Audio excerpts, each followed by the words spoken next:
Sada prelazimo na vesti koje se tiču našeg, ajde da kažemo, mentalnog zdravlja i govorit ćemo malo o kulturi. Novi roman Gospa od Badema o izdanju Alnarija, čija je priča o ljubavi, izdaji i talentu smeštena u srednjovekovnu Italiju, promovisan je na neobičajen način. Ekipa jutarnjeg programa je prisustvovala promociji, pa pogledajte šta smo to interesantno zabeležili.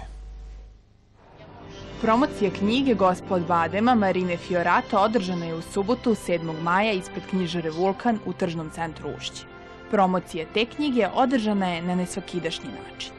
Ja mogu da poziram. Biću poniženje ovog čoveka najbolje što znam, jer Bog nas iskušava svakog dana. A izgleda da je došao red i na mene, da se suočim sa iskušenjem. Skini se i obucio. Izuj se, hoću da budeš bosa. Ali to je nedolično, bit će mi veoma hladno. S obzirom da književnica Marina Fiorato nije u Beogradu, glumci Akademije lepih umetnosti Nevena Šarčević i Stefan Mrđenović adaptirali su najzanimljivije scene iz njenog romana i uz pratnju gudača predstavili ih publici. Ovo je prvi put da se kod nas u zemlji na ovakav način priredi promocija knjige.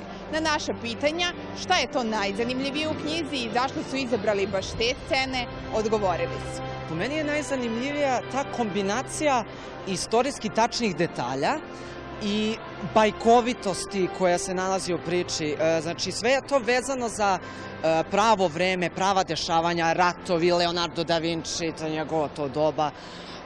A opet ta ljubav je jako bajkovita i kao jedna priča koja je neprolazna. Izabrali smo te scene zato što govore o borbenosti i nikako odstupanju od onoga što je cilj jedne junakinje, a to je da izgura cilj do samog kraja.